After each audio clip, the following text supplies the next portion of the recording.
that case right there was about case 185 out of over 200 that we've done using this three-dimensional imaging system. Let's take you into the brain on one of these complicated tumors so you can actually see what the virtual experience is.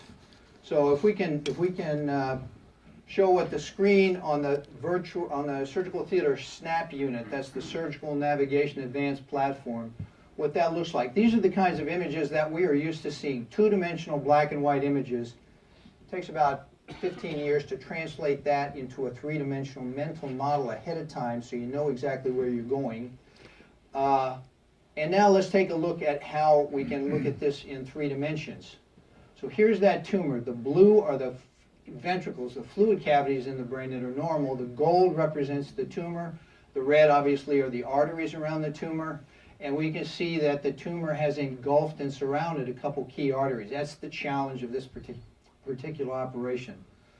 So we've had a chance to 3D it in that compelling 3D environment, but let's walk into it right now. Let's walk on the inside. Let's walk around the tumor. So we're using here the HTC Vive system.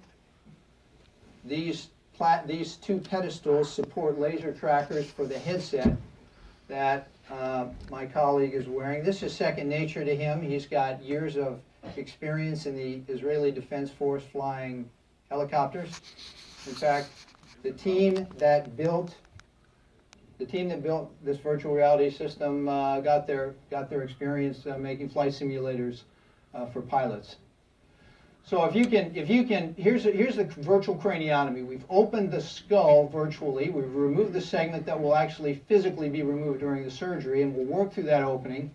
And using the 2 controllers, the 2 sword-like controllers, he can now manipulate the 3-dimensional image as if he's holding it in his hands, turning it, rotating it, and he can pull himself directly into the anatomy. Now you can see his perspective from the small avatar there on the other screen. So that's the perspective he's getting as he navigates through this anatomy, and he can virtually, he can look above and below the tumor. He can walk 360 degrees around the tumor.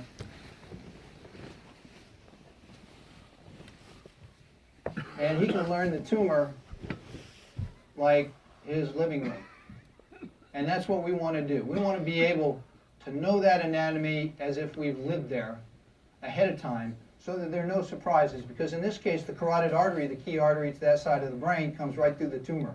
If you get too aggressive and go too fast at removing the tumor, the next thing you know, you're on the inside of the carotid artery and it's pumping out at you. So you've got to know exactly how far you can go, what the angles are, what the relationships are, and that's what this kind of an experience lets you do. It's an amazing experience, and you just feel so much more confident going into the operating room with this case. In fact, the level of confidence is so much that some of our colleagues, you'll see in the next video, are beginning to use this quite creatively. So if we launch the next video while you tee up the next case there, guys.